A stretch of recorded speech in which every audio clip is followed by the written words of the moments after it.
back to Biashara Tuesday right here at KUTV, a new experience.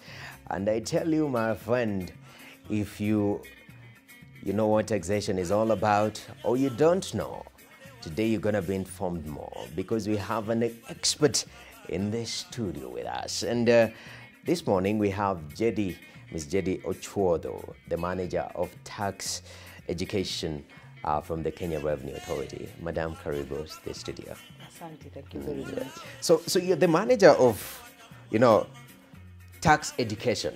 Basically, you are informed with the task of educating people on tax. Yes, I am the manager of tax education. That is now the corporate tax education that covers all of KRA. But the departments, domestic taxes, they have a taxpayer service that also has a tax education component. Customs and Border Control also have a component of taxpayer services, and we work very closely with them. Yeah, when providing technical education, we work closely with them. But we are under marketing and communication, the corporate taxpayer education. Wow, amazing. Now, on to first of all, somebody's asking himself, what is taxation, or what is a tax? What is that? What is tax? I know that is a question that people ask a lot. But someone once said that tax is what you pay for a civilized society. Let me break it down to what we are going through right now. Right now we are in the electioneering period. And we can see all the politicians are running around and they're telling us, oh, if you elect us, we're going to do this, we're going to do that. And we're going to, okay, now Jubilee will continue with, SGR, laptops and all those promises. NASA also have their promises, and even the other small parties, the independents, everybody comes up with what they're going to do for us. But whoever emerges president, they are not going to provide any service with their personal money. Yes, they are not going to provide any service with their personal money. We put them there because we are a civilized society, and even you now, you are the one who's working here. Not everybody can come and start, oh, I'm in charge of KUTV. So we just put them there to work for us. But when they're working for us, they do not use their money. All the services that they provide, they get the money from us. In fact, there's a saying that the government has no nose and has no mouth. I can say this is Noah, but I can't say this is the government. We are all the government. So what happens is the people who are ruling the country, they take a portion from every person who's employed or every person who has a business. So they take kidogo kidogo from everybody, they put it together. And that is what they use to provide those services that they've promised to provide. So tax is just a levy that is charged on people's earnings and income. Yes. And I believe this tax has some history behind it. Yes. When did this begin and how it's developed for quite over some ages? Yeah, the earliest instance of taxation that is recorded is about 3000 BC. 3,000 years before the birth of Christ. Now that is the earliest instance of recorded tax where it is recorded. But even you find, if you go to the Bible, in the Old Testament, you'll find that in Egypt, they were paying taxes where they used to be told, after you've harvested your crop, you take 1/5 of the crop, you give it to the Pharaoh, who was the ruler. That would be used maybe when people are going to war, that is used for feeding them. If there's famine, there's drought, like what we are going through, yes, that would be used for that. Yes, and then you go to the New Testament, also you read about taxation. In fact, there was one man, we don't like him, Zacchaeus, he's the one who gave us a bad name as tax collectors. Yeah. So even if you go far back in history, you find that tax is there.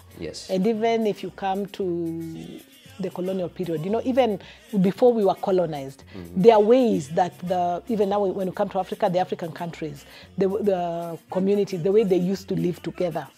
Yeah, they would live together, and then you would find that they had their chiefs and everything, and there was something that they would give maybe to the chiefs or to the rulers. So that was actually a form of taxation. So now what we are seeing now is just sort of like a formalized system of what has been there, but taxation has been there for as long as man has lived in a civilized society or lived together. Wow. So, yeah, I remember there's that line that tax collectors like it so much, even in the civilized society. Give to Caesar what belongs to Caesar. Yes. Yes, that is like, dude, just give your portion, you know. Yeah. But I believe as the tax collectors, the Kenya Revenue Authority, you face quite a number of challenges in regards to what you're tasked to do as an authority. Yes, we actually face a lot of challenges, but I think the challenges come from a historical perspective. When Kenya got colonized, people used to pay taxes. It was a question of paying poll tax or hat tax, as they used to call it. Yes. Any person who had a hat had to pay something to the government. And you see, those days it was different. It was not like these days where you find a 35-year-old sleeping in the mother's house. That time, you're providing protection for moms. yeah, no way. Yes. So what used to happen is somebody goes through the rite of passage and immediately they would go and build their hut, a Simba there, Tigira there. But maybe you don't even have any earning. The farm might be so small, it is your father who's working on it, so you don't have anything, but you are compelled to pay something towards to the government. And if you did not pay, hey, they were not like KRA who would write you a letter, make a phone call. They just come, grab your cow. Maybe you have this one wooden chair, they take away your chair, they take away your bed. So people did not like that. And secondly, the money, whatever the government was collecting, Kenyans felt that the white people were getting the best services from the money and then going to the Indians and maybe the Arabs. And so they felt they were not benefiting. And this bred a lot of resentment. Yes. So this is what we are working with. So even when Kenya gained independence and KRA now the government started collecting money, even coming up with now an entity as KRA, we are still struggling. You know, this is one, should I call it maybe hangover, that we're still trying to get out of the people. But I'm glad to say that it's getting eroded to quite an extent. Getting eroded over time. Yeah. Oh, that's amazing, because to change a mind is so hard, and at the same time, that's where real change begins. So if you change the mentality of the people towards paying taxes, I believe you can change them and they can cooperate. But initially, the KRA used to have a different system of collecting taxes, and they would come to you. Can you explain to us? And there's also a new system where you have to do it yourself. In the old system, KRA used to assess how much you are supposed to pay, then collect it from you. Because you see, as KRA, we have a limited mandate that has been given to us by the government. And our mandate is to assess how much tax an individual should pay, collect that tax, although let me give a disclaimer, we just collect it on paper. Yes. No money comes into Times Tower. Right. Now, even if you come with your money or your check to come and pay, we are not going to receive it. The money is paid through banks. It goes, designated banks.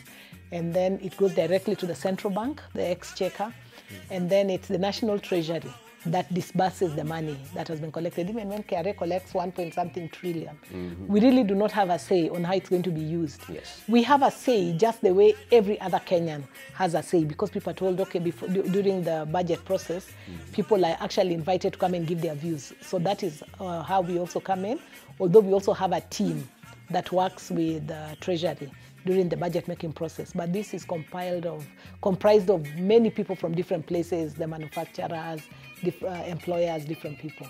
So that is our mandate. Yes. to collect and whatever. So what used to happen, we used to assess the taxes, and then we say, Noah, this is how much money you have earned this year. This is how much you're supposed to pay us later. Yeah, but some years ago, KRA changed how they were doing their business. So we went into a different regime, self-assessment, where it is you as an individual. You are the one you assess yourself. And then you tell us, this year, this is the much that I have made. And this is the much that I'm supposed to pay as tax, and I have paid it. So we are pushing for voluntary compliance. Before it was like enforcement, but now it is voluntary compliance. We trust that Kenyans are honest. Yes. Yes. Are they? so far? Because it's compliance and honesty. Yes. How do you deal with this? Because me, I feel it's a very shaky ground. Shaky ground. Okay, when people went into the self-assessment regime, what KRA pushed was now taxpayer education. Because what we realized is that many people are not tax compliant because they are not aware. In fact, there's a triangle, there's a compliance triangle, where at the bottom, there's the majority of the people that fall there. They are not aware that they're supposed to pay taxes. I'm sure you go to your village, maybe there's somebody who has a lot of cows, and when he decides to sell his cows or his bananas, maybe even in a day, there are people who pocket like $500,000 in a day, just from, But if it's a mama, they just tie it in their lasso and life continues. They are not aware. So what we do with those kind of people, we give them education. We educate them, we tell them, you are supposed to pay your taxes. Then the next band, we have those people who are aware that they are supposed to pay taxes, but they don't know how. Now, those ones, we also give them education on how they're supposed to pay it. Then we have those ones who are aware they're supposed to pay, they know how to pay, but they are aware and they know how to pay, but they find it difficult. You know, if something is too difficult, then you don't bother. Now, those ones, we make it easy for them, we facilitate them.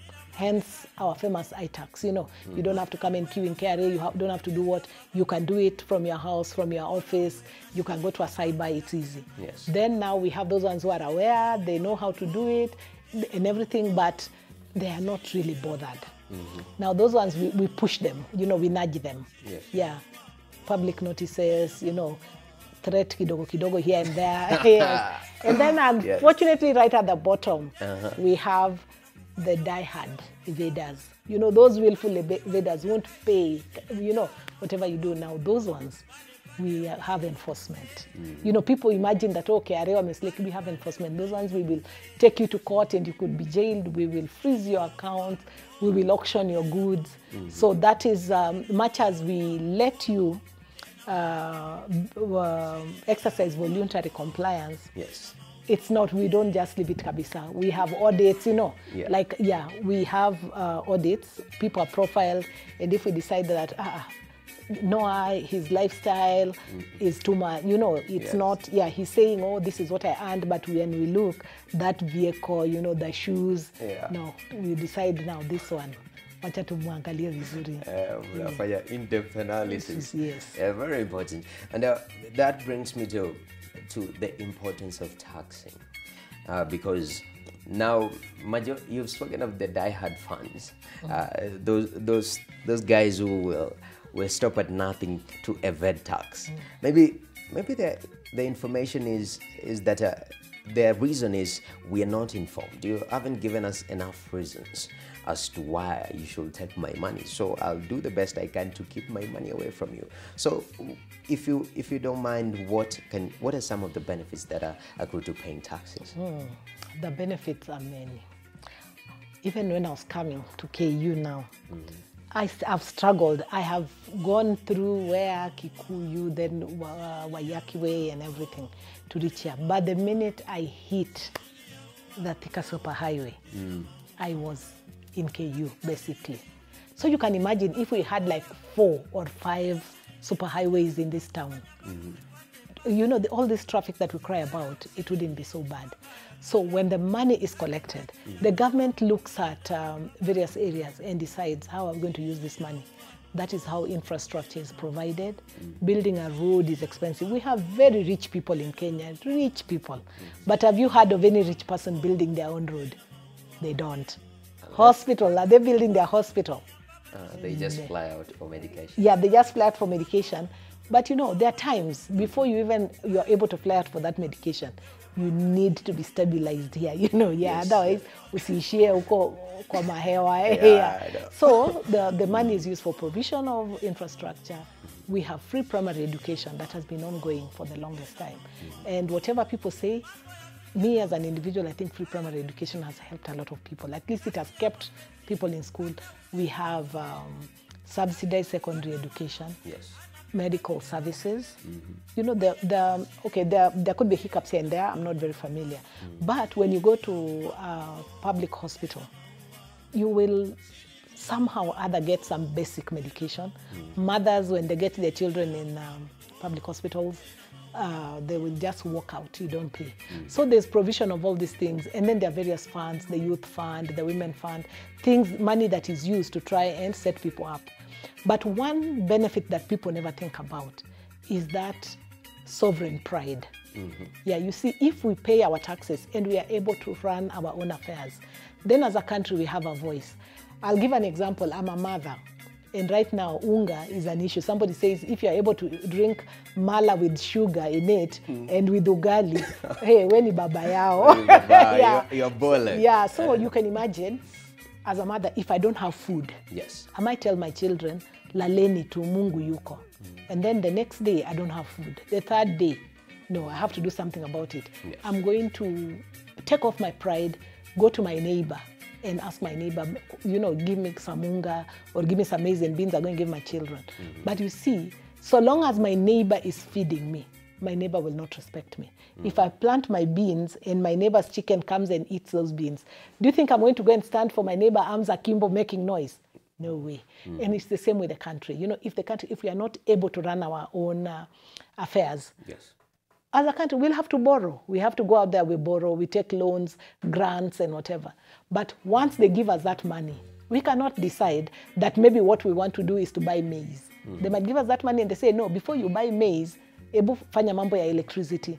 So we don't have our sovereign pride. We cannot talk, you know. Yes. Yeah, so that is one thing that people fail to think about, that sovereign pride. But for me, I think when you pay your taxes, you have that sovereign pride. And you can see why KRA is pushing this agenda of taxation so much. They've done a lot of benchmarking studies. And what we've noticed that if you go to the developed world, and you know the developed world, they are the ones who call the shots. You find that in those countries, people are tax compliant by and large. Of course, they'll have their a few here and there who are evaders, and they're treated harshly. But if you go to those countries that are not developed, the banana republics, you will find that in those countries, the people who are supposed to pay taxes, they're busy evading, and just a few are paying. So sovereign pride for me is key.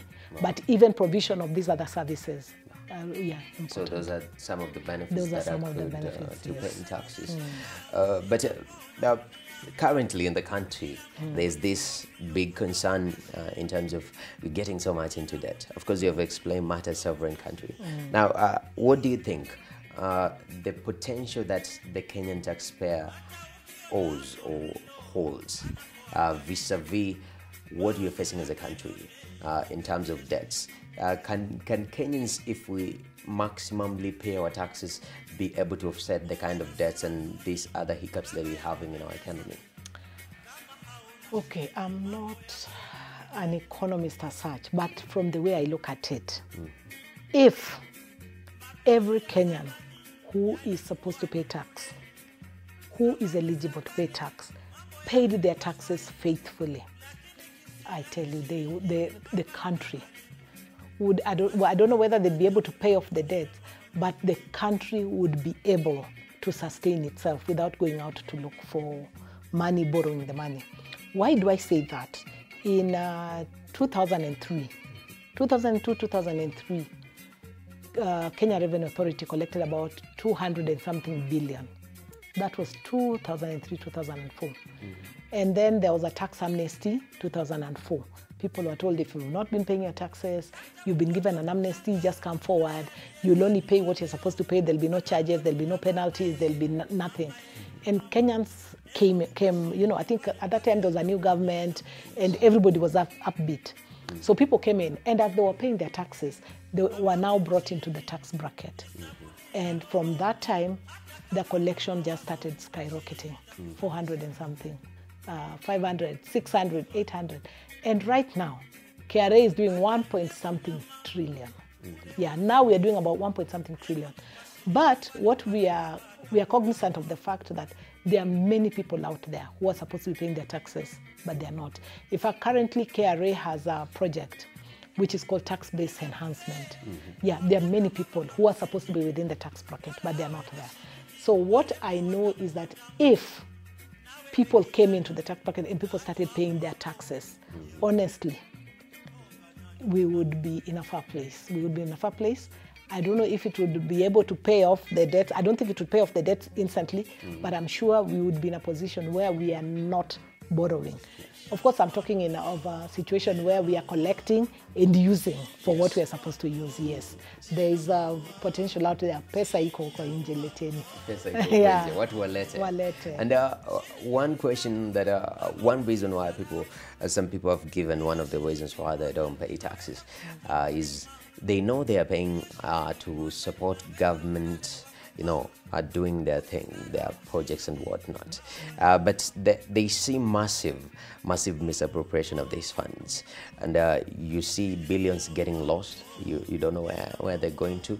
And a Kenyan knows that his money is part of those billions, and he sacrificed that. So as KRA, do you have some sort of accountability follow-up on this money that you collect towards the government, or yours is just to collect and you forget about it? Unfortunately, at the moment, the mandate that we have is just to assess, collect, and account. But the kind of accounting that we do is we are given a target. Treasury gives a target and says, KRA, this year you're supposed to collect this much. But what happens in KRA, after Treasury has given the target, then the Commissioner General comes and sits with his people and they say, okay, this is what we've been given. They actually enhance that target. So now that is our corporate target. That's what we start working towards. So the kind of accounting that we do is every quarter, at the end of every quarter, our Commissioner General comes out and tells Kenyans, this is how much we have collected. Then at the end of the year, this is what we have collected. And at the end of the financial year, we account and say, this is how much we have collected. Such that now the country knows that from taxation, this is what we have. But unfortunately, now the disbursing to the various ministry, so far we do not have that, or even checking how. The one we just check on, because when the ministries and organizations are being given money, that is when we are also given money to run our services, and we wait. Yes. Like now, I think we are running out of money. What we're given, we keep praying June end so that money comes. But now all we do is we can just account for what we've been given. Yes. We are given this amount, and this is how we have used it. So unfortunately, that one of the billions that get lost and everything, even us, it pains us, because me as a KRA employee, I cannot evade even kidogo. Mine is calculated to the last. You're in-house. Yeah, so, and people assume, in Yes. fact, we go to places and people ask us, KRA, do you pay taxes? Hey, we pay. Yeah, we pay kabisa. Definitely. Yes. So that accountability follow up to other areas past, you can do it as KRA. Yeah, unfortunately we can't, because you see, we work under the law. Yes. So we only do what the law mandates us to do. Otherwise, I'm sure if we started following other things, we'll probably get in trouble. Yeah, definitely. And as I always tell our viewers, information is power, very powerful. And I'm meant to understand that as KRA, tax education department, you are now going into learning institutions. Would you tell us what this initiative is all about? Yeah, now, as I said, when KRA did benchmarking studies, they realized that the developed world, people basically pay their taxes, or even the ones who don't pay, they are aware and they know that they should pay their taxes. So we thought, how do we do this thing? I'll give an example of myself. When I was first employed, and I was told how much money I was going to earn, I will not even tell you, because it is embarrassing. But I remember making a phone call and said, oh, I've got a high-profile job, Yeah. So you are told your salary is maybe, let's give an example of 42,000.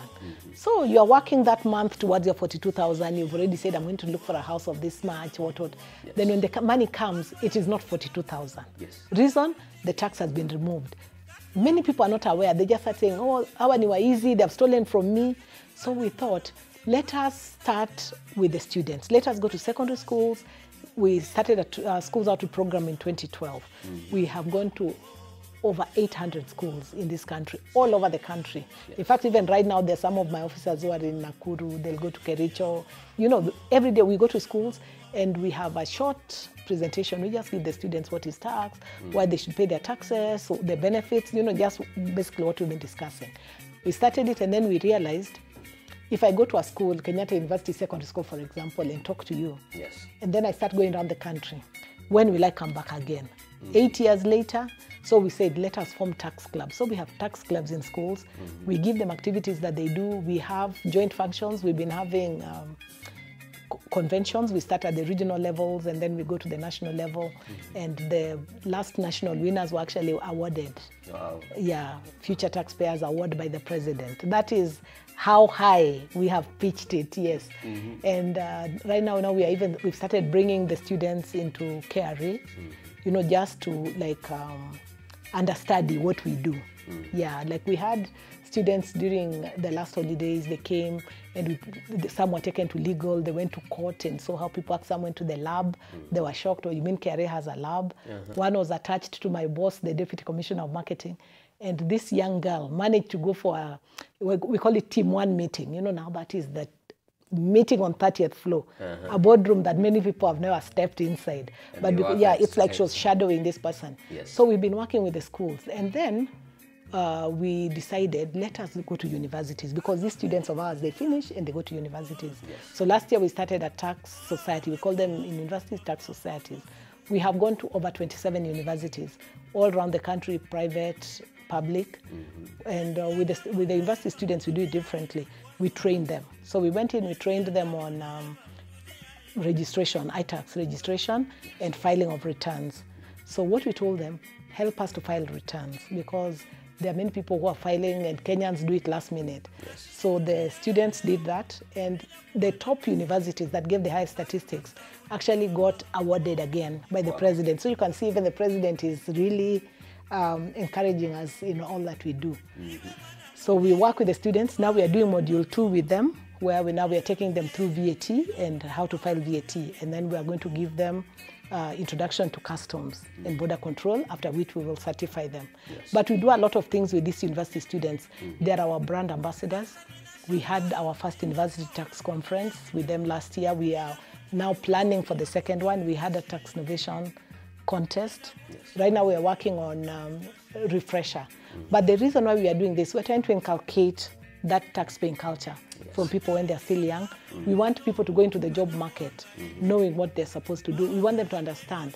And when we tell you about taxation, we hope that there'll be that spiral effect. Yes. Yeah, you will not only talk to your fellow students, even when you go home, you talk to your people. Maybe right now, if you knew how to do your returns, if you go to your village and people know you are a tax ambassador, they will come and you help them. But now we are going a step further. Even as I sit here now, we are in sort of like a retreat. We are coming up with a tax alphabet. You know, A for Apple, T for tax, U for Ushuru. Wow. Yeah, because we want now to go to the basics. Yes. Yeah, and we've been working with KICD, Kenya Institute of Curriculum Development. We're trying to find a way of integrating taxation into the curriculum more, so that in maths it is there, in history it's there, in business. We don't want a subject called taxation because the syllabus is burdened enough as it is. So that is what we are working at. And we don't want it at secondary level. We want to start our children from... As they grow up. Yeah, such that, you know, if you go to the village, a child will know that A is for apple. Some of those children have never seen an apple. But when they meet, they finally get to see an apple, they know that is it. So even we want them to know that T is tax. Yeah. You know, C is compliance, you know, E is evasion. So that is how we're working on it. We are starting early, and we hope that within a few years, the benefits will be there for people to see. Amazing, amazing. And even as we close up, I'm meant to understand that you have gone so digital that you're giving information online. Oh, yes. If you don't mind, just enunciate for us the platforms that you're giving this information on. Okay. In KRA, we have the official KRA Facebook page and all that. But as tax education, we decided, you know, people are young. Yeah, not just students. Even the workforce, people are basically young. And now they used to say that if you want to hide something from a Kenyan, hide it in a book. Yes. But now it's gone even further. You know, people don't even want to watch news. People don't want to read. People want to do everything on their phones, on their laptops and everything. So we decided to go digital. So we have our Stori za Ushuru. That is what we call it, story with an I. So in Stori za Ushuru, we have short video clips. We are on Facebook, YouTube, Twitter. So we just have short clips where, you know, we tell people who is KRA, what is taxation, when other things that come up, how to calculate the new PAYE. You know, we even have sort of like troubleshooting, iTax, different things. So that is where we are. And I must say it has proved to be very valuable because from the comments that we get, the comments and the questions, then we actually see that there's a gap. Yeah, we see that there's a gap, and then we try to fill that gap. So much as you send us a question, we will respond to you. But if we get like 3, 4, 5, 6 questions, you say no, let us do a video on this. So I would like to urge people, follow us on Stori za Ushuru. You will get everything. We really appreciate you coming through at Biashara Tuesday. And I hope our viewers have been informed and gained a lot from this. And they shall go and watch Stori za Ushuru, right? On Facebook, Twitter, all social media platforms. Even on Instagram, there are videos via there. That was Jeddy Ochuodho, Manager of Tax Education from the Kenya Revenue Authorities. I hope you've been informed. And now you are motivated enough to pay your taxes because that road that you drive on, it scatters your view. That tax money that you're paying. I mean, education that you get help in campus. That is tax money. Yes, so there is enough motivation for us to pay our taxes, and I hope that you're going to be paying yours. Whether you're in employment or you are going into employment, you shall be faithful enough to give to Caesar what belongs to Caesar, because after all, that Caesar, which is our government, is working for all of us Kenyans. And that was it. We shall take a short break and we shall be back with more.